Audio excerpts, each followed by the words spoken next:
The Book of Honey, by Isadora Rochas, Chapter 15, Brom and Wood, August 17, 2030, William, leaving the clinic. The next 3 days were a logistical tsunami. I went through all the details, checking 5 times to make sure everything was on point. Borrowing and disguising a truck. Planning the route both in the tunnels and above ground. Going over my team to make sure they knew what their job was. By the end of it, they were threatening me with bodily harm because of my nitpicking. Then Beck showed up at my station. I was finishing up a report when Brom came to the door. I told him and Wood under no circumstances are they to set foot into my office before Beck arrived. I had a mountain of things to get done and refused to answer any questions. Beck would tell them what was going on when he got here. Beck would be cross with me if I didn't let him handle it. Brom Nolman is my most senior detective. 15 years older than me. He started as a transit cop down at Elizabeth Station. His father Dawn had gotten him the job at 17, he'd left school to marry his sweetheart, Naomi. He made it to an inspector at my age while supporting a family. They are currently up to 5 daughters and counting. I have met the older girls, not the 3 youngest. Many people were upset at me when I got the job of chief inspector. They thought Brom would have been a better fit for the job than me. When I first got here there was a constant whisper. I ignored it, and kept moving forward. There were a couple of people that got in my face. Brom just happened to catch them at it a couple of times. He would brush the anger off like an overly enthusiastic compliment. Then explain to everyone that if he had the job, he would be up to his ears in paperwork. Then he would have less time to spend with his family. He'd started making a joke out of it. Then he would bring out the photos of his girls and start gushing over them. By the end of the conversation, the person forgot all about why they were complaining. I would not have made it my first year if Brom had not given me a helping hand. My way of thanking him was to invite him and his wife out to dinner or drinks at a pub. His wife Naomi was a godsend and someone you should never mess with. More than once when I was sick, she had dropped by with some home remedies. Brom's mum Raven had made for the whole family. Naomi says she likes to take care of sad creatures with no hope. So, when Brom tells her to stop by and give me a hand with things, she catches me up on paperwork. She was a legal secretary at her uncle's firm. He was the last member of her family that talked to her after she got pregnant at 16. While she was putting herself through school. She is now a business promoter. Her job is to bring good attention to projects and companies. She rallies big events and company retreats. Most of her organizing is done from home, but she leaves town to set up for the retreats. Sometimes if it is a relaxed environment, she will take some of the girls with her. Mostly they stay with Brom's parents Raven and Dawn or one of Brom's 3 sisters. Brom has a firm grasp of how women worked. Many people like to ask him for advice about daughters, wives, and girlfriends. He has probably saved more relationships in our station than lives. He stands at my door quietly waiting for me to look up. The man is quiet and has a bad habit of sneaking up on the department heads. He says he doesn't do it on purpose. I think he secretly likes to make them jump and squeal. Then I heard a commotion behind Brom as I was about to ask him what was up. That had to be Wood, the biggest mouth in the department. He was passed on to Brom and me a while back. Brom had been his first senior partner. Then Brom was transferred to me as an advisor of sorts when I first got the job as chief inspector. That was 5 years ago. Wood started floating around from partner to partner. Brom was the only man in the whole of our station that hadn't threatened to take their gun out and shoot Wood. I am included in those numbers. Woodley Robertson, also called Wood, got himself passed from one partner after another. Finally he was tossed at me and Brom within the first month of my promotion to Detective Chief Superintendent. My first year as Chief Superintendent was full of a lot of pitfalls. Wood was pissed that he was placed under me, knowing the heads only did it to kill two birds with one stone, piling me with problems nobody else wanted and everyone else would complain about. The heads were always trying to see how much I would take without saying a word. Wood didn't like being used and he didn't like me at all. He would cause me as much trouble as he could. The one that got me was when Wood had started an office pool to see how long it would take for me to get fired or quit. Brom was the only person who bet I would make it past a year. When he won the bet, he split it with me in front of the whole department, saying he wouldn't have gotten it if I hadn't been so stubborn. Wood is a man that demands the attention of everyone always. Likes to argue you into the ground. Once someone quiet and reserved comes into view, he couldn't help but drag them into the spotlight. I happen to be his favorite kind of victim. I'm younger, in a place of authority, and I keep to myself as much as possible. Wood once told me that a leader that hides in his office didn't have the right to tell him what to do. Wood was fond of getting me to give him what he wanted. Once during a very heavy case, a lot of eyes were on me. Wood pushed me in front of government officials. I will say that we had words he learned I have a snapping point. It was rough for a time. I stopped letting Wood bully me into corners and stopped threatening to bust him down to a meter maiden in front of others. Once the posturing period between us ended, he turns out to be a very capable detective. It almost pissed me off to realize I could have been putting his talents to good use instead of having a pissing match with him. I finally won Wood over when I invited him to come to drinks with Brom, Naomi, and myself. Naomi drank his ass under the table, then knocked his block off. Wood had made unthoughtful comments about her and Brom's family. When he came in the next day with a black eye and hangover with nothing to say, we praised Naomi every time she stopped by the station. I even sent her flowers and concert tickets for her and Brom. It was also the only time I'd ever seen Wood apologize to anyone.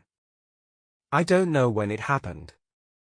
I could tell Brom had some words for Wood. Brom is the only person that ever makes Wood settle down. Their friendship is strange to me. Who am I to question what works for them? The one reason nobody got rid of Wood was his ability to get the job done. You'd never know it by the way he acted and all the trouble he was always causing. He was very good at what he did. Wood's best skill was blending into the streets like he had grown up on them. He had a way with people in the rougher communities. People could smell someone like me and Brom a mile away. Wood got to talking to people he related to them. He's also worked undercover for several assignments, coming back successful on over a dozen cases. It is the one reason that the commander never outright fired him even though he was in so much trouble. The secret to Wood was giving him something that kept him engaged with people and gave him the chance to use his skills. So, I assigned him as a handler of people that worked closely with the streets. He made sure his teams were informed of all changes. Had plenty of on-hand cash for deals. I have made sure as he has worked under me, I gave him the necessary resources to do his job. I have pulled Wood and Brom off of most of the regular assignments for what Beck was asking them to do. Wood complained heavily that I had better have a good excuse. Couldn't say anything about it until Beck came in and gave them their clearance. My commander knew Beck was on his way and greeted him before he got to our floor. The two of them always got along. Brom had already spotted him when Wood comes to my door.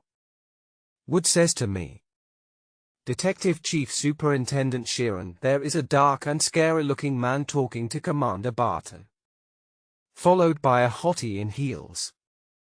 I hear the slight tone of insubordination Wood always has with his tone. Without looking at Wood, I say to him, "That would be Special Agent Bruce Beck. Intelligence officer, specialist, an experienced trainer." Wood asks me with a tone of sarcasm, what does he specialize in, and who is the beautiful lady he has trailing behind him? I look up at Wood and speak. I don't know, but I do know he is not at liberty to say. The woman with him is Mary Ann Wildermuth, worked for him longer than I've known him. I believe she was trained under support services within the CIA. She is here as a keeper of records between our two governments. Wood asks me, "Do you think I've got a shot with her?" I shake my head and say, "No, not at all." He demanded of me, "Why not?" "Because she is the personal record keeper for the hardest man in 3 branches of services. If you have the heart to play a game with her while he is around, you have more balls than a bell tower. By the way, he's also a commissioned officer in the U.S. Marines. Don't let him know you are scared of him or he will make your life hell." Of course, Wood responds with some very bold and rude statements loud enough for everyone to hear. I ain't afraid of no old yank hopped up on Mountain Dew and Ovaltine. I bet he's only held together by denture cream and Old Spice. I looked up at Wood and speak. "I would enjoy you saying that to his face, please." Wood bellows, "I will if he gives me the chance." Brom was distracted by Wood's bashing of Beck. Behind Wood and Brom a dark gravelly voice says, "Is that so?" Wood jumps and Brom stays silent, trying not to let anyone know. He too was startled a bit. It took me 2 years to not let Beck scare the shit out of me when he entered a room. I stand greeting Beck and my commander, cutting off any colorful comment Wood might have. "Good day, Special Agent Beck and Commander Barton." I walk out from behind my desk and past Brom and Wood to shake both men's hands. Commander Robert Barton was the man that hired me 5 years this coming spring. He was a short, bold man with sharp features and a very practical way of looking at things. He does have a bit of a sense of humor, but not at work. Wood and Brom snap out of their shock. We all exchange greetings, and the commander leads us to a private conference room. I asked the commander, "Commander, will you be staying for the meeting?" Commander Barton tells me, "Only for the initial proposal, William. I will not be privy to the details, Agent. Beck has told me that he likes to keep his intelligence briefing closed circle." I nod, figuring as much. "All right," Beck says to the commander. "Thank you, Bob, for lending me some of your resources and assets." That was very gracious of Beck. When the commander replies to Beck, "Bruce, you know you only need to call. I'm always willing to lend you a hand. You're the whole reason Sheeran is in our house at all. I know some people have questioned my sanity, but he has proven to be a man that gets the job done." Wood and Brom started making swooning gestures. I rolled my eyes, secretly thinking I can't wait till they get the assignment. At the commander's compliments, Beck gives me a pointed look and then says to the commander, "If he doesn't send him back, and I'll be willing to give him an adjustment." Both the commander and Beck give each other a smile that makes me want to crawl out the door and hide in my office. We all take our seats and I speak. "May we get on with it?" Beck says. "Yes, pleasantries aside." I nod. Beck begins the briefing by handing out large manila envelopes. Each one had our names on it. Beck says to us, "Don't open those until you have been asked." He and Mary Ann set up the briefing with a recorder, projector, and laptop. Then she says to everyone in the room, "Please everyone state your name, rank, and home office for the record." Beck started us off. "I am Special Agent Bruce Beck, Home Office Fairfax County, Virginia, United States." Then the commander, "I am Commander Robert Barton, Metropolitan Police, Headquarters Victoria Embankment, London, United Kingdom." Both Beck and the commander were to the point. I also try to be as brief as I could when I say, "William Sheeran, Chief Superintendent, Headquarters Victoria Embankment, London, United Kingdom." Brom was clear. "Brom Nolman, Inspector, Headquarters Victoria Embankment, London, United Kingdom." Wood on the other hand announced himself like a game show host. God, I didn't think I was a man that would enjoy torture. Seeing the look Beck kept giving Wood was making me anticipate what was to come. "Woodley Robertson, Inspector, Headquarters Victoria Embankment, London, United Kingdom. At your services, ladies and gentlemen." It was an attempt to flirt with Mary Ann. She has been working for Beck over 20 years. Wood's try slid past her like he said nothing. Mary Ann is last. "I am Support Agent Mary Ann Wildermuth. Home Office Fairfax County, Virginia, United States." This is an official record of a collaboration between the Metropolitan Police of London and the Central Intelligence Agency's London Liaison Office. I, Mary Ann Wildermuth, will provide a copy for your official records. The commander says, "Thank you, Agent Wildermuth." She tells him, "My pleasure. Now presenting is Special Agent Bruce Beck." Beck took the room, standing silently to make us wait when he finally says, "Thank you, Mary Ann. Good day, gentlemen. Thank you for coming to my presentation today. Some of you have been collaborating with me on my latest project, and some of you are here for the first time. This project has been underway for more than 9 years of my life. I've been chasing this fairy tale down, pulling at threads that lead me to dead ends." Everyone was paying attention at this point. As he continued, "At first the only thing I could find was 2 names. The CEO's and Miss Red. Those names are connected with several international crimes from guns, drugs, and human trafficking." Brom asks, "Agent Beck, what do the CEOs stand for?" Beck says, "The Counselors Entertainment Organization. They are a large-scale crime organization that operates out of over 30 different countries and on all 7 continents." This was the first time Beck had told anyone outside of his close circle of informants and agents he worked with. The commander says, "This is the first I've ever heard of such a large organization. Operating on such a scale, how do they go unnoticed by the public?" Beck continues, "That would be because of their leader, Miss Red." Beck hits a button, and several pictures came up of a woman with red hair. This is Victoria Montenegro, aka Vicky Wexler. Born in Leeds, UK, even I was surprised at this. I was the first to ask Beck, "When did you figure that out?"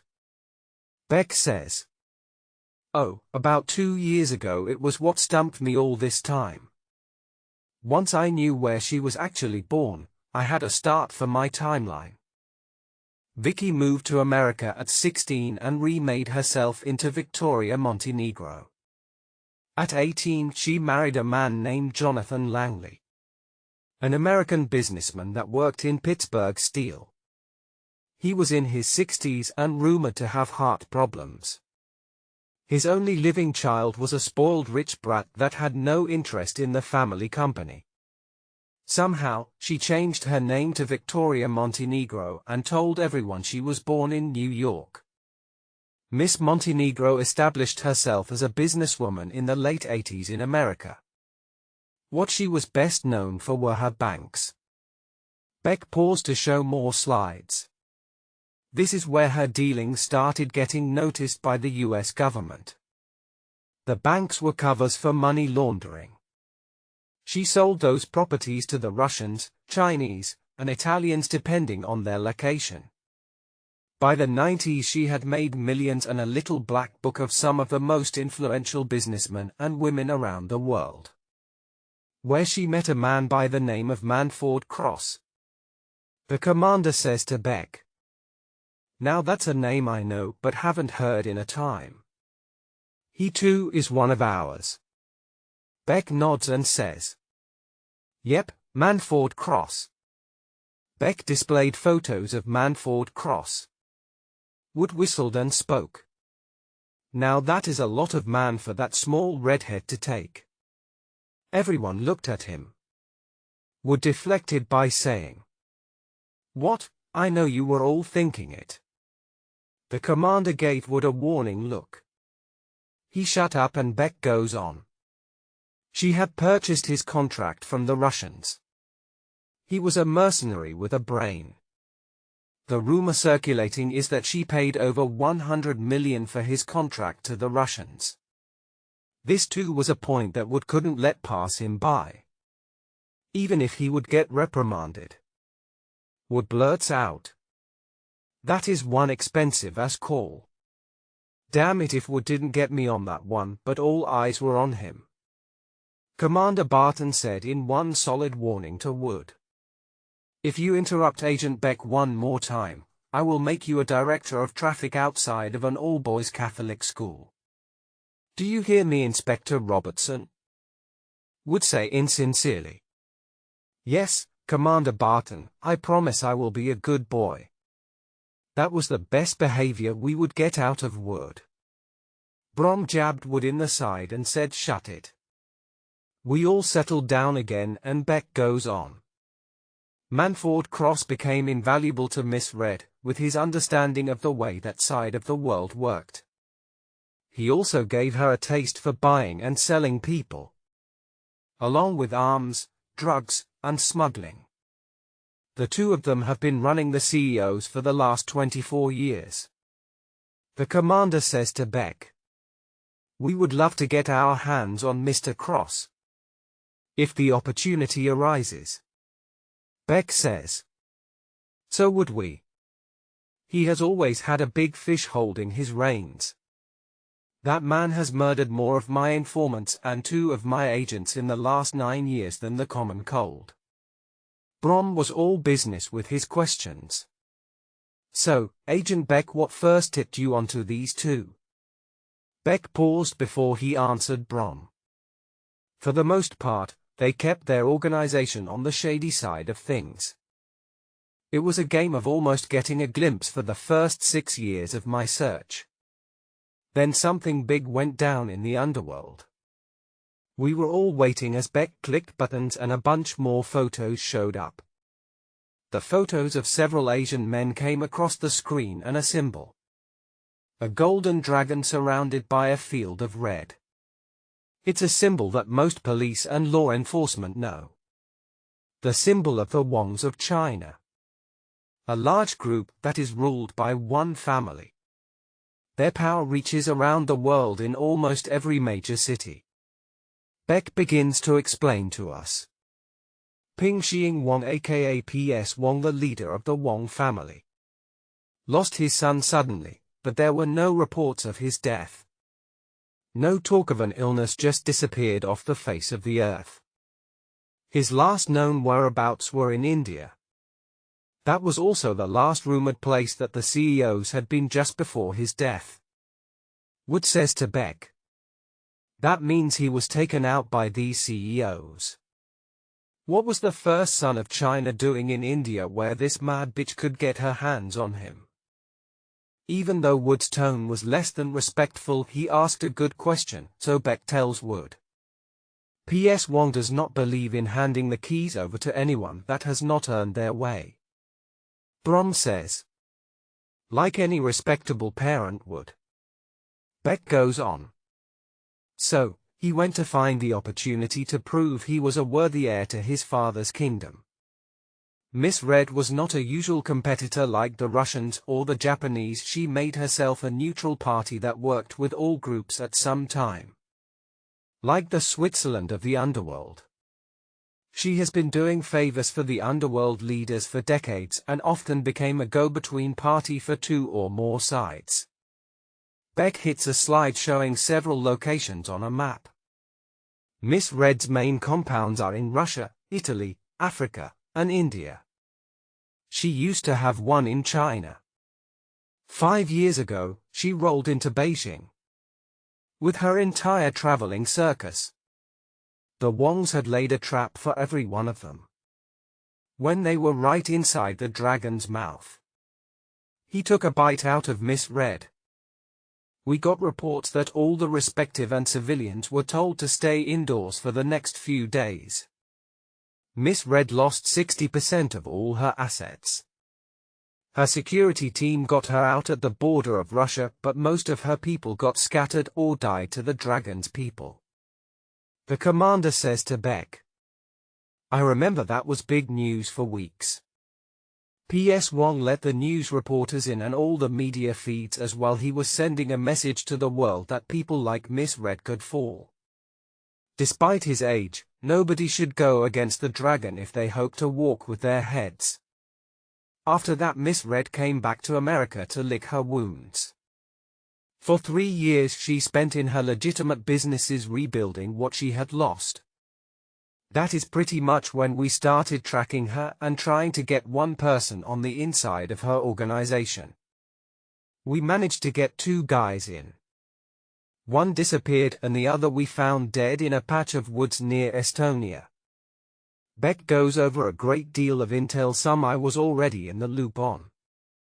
Some of it was as surprising to me as it was to the rest of us in the room. This was almost 3 years' worth of information Honey had been feeding Beck. We finally got to the end of Beck's brief. Wood comes straight out and says to Beck, "This has been a nice history lesson, but what does any of this have to do with us? This seems more like our big brothers in the SIS problem." Wood had never met Beck before, so I feel no sympathy for him right now. Beck had no tolerance for insubordination. The commander was about to rip Wood a new one for his tone and rudeness. "Robertson, I've already." But Beck held up his hand and says to the commander, "That's all right, Bob. Woodley here has a right to know what I'm asking for. So, Woodley, how long have you been in the business, tell me?" Wood won't love being the center of attention for long. He tells Beck, "Round about 10 years. Beck puts on a smile, one I've seen more than once. Beck speaks in a mocking tone. "Damn, a whole decade, good for you. So, in all that time have you figured out the most valuable things you can have in this business?" Wood didn't have any problem answering Beck boldly. "That would be your contacts and your skills. If you don't have what it takes, you won't make it." Beck didn't even hesitate to say, "You are completely wrong, Woodley, but I understand if you want a gold star for your efforts, come to see me in about 30 years. Wood demanded. "What makes me wrong, sir?" Wood was baited in by Beck. "In my experience, which is almost as long as Old Spice itself. Let me tell you, Woodley, that the 2 most important things are patience and intelligence." Once again Wood asked, "What makes you right over me?" Beck let Wood have it. "Well, Woodley Robertson, formerly of Galway, Ireland. Raised in a large Irish Catholic family. You completely stopped practicing when you were 10 years old. After you were almost beaten to death by a mad preacher by the name of Patrice Higsby. Then moved to London after your father Oakley decided to move your family to start his dream business, Robertson's Carpenters Family of Trees. You worked for him just long enough to graduate and join the British Armed Forces. I can always smell a serviceman a mile away. Damn, son, you have been reprimanded by a drill sergeant named Peter Winslow. You call Sergeant Peters, whistle boy, over 20 times. Nearly got put into stockade just before your 21st birthday." At this point, Wood had gone white as a sheep. as Beck kept listing some of the more alarming facets of Wood's life. He only stops to say to Wood, "Oh, by the way, tell your mother that I found our conversation charming and delightful. If she wants to send me some of her blue ribbon almond biscuits, I'll have Mary Ann send her my office address. I would love to try them. I also find it super adorable that she calls you her Sheriff Woody. That is going to be what I put on your card for your birthday. By the way, I will be sure to get you something nice. That is just a drop in the ocean for me, my young friend." Wood looked at Brom and then at me. All I could say was, "I tried to warn you, Wood." He told me, "You did not try hard enough, but now I want to know the dirt on the rest of them." Beck gives Wood a grin that sends shivers down my spine. "All right, it's $100 or £200 an hour. Not to mention hiring fees and consultations. Mary, and what would Sheriff Woody have to pay for a day of my services? On a poor day of service, it would be no less than $250,000 or £450,000. We always give American discounts." Beck explains, "The report I just did on you, Woodley, could buy a house in a nice neighborhood. The first one was for free. Let me tell you, Sheriff, you might be a big piss in a small bucket, but when I toss your ass into the waves, you'd get lost swimming with all the sharks and clownfish." At that last statement, Beck has left Wood speechless. He shut his gob. His only question after that was, "Please, Agent Beck, would you tell me what our assignment is?" Beck says to Wood, "Oh, now there is a good boy. You remember, Sheriff, it was almost nothing for me to hold your life in the palm of my hand. Think of what an evil son of a bitch I could be. Be thankful every day that I'm one of the good guys." Then back up went Beck's stone walls, like nothing had even happened.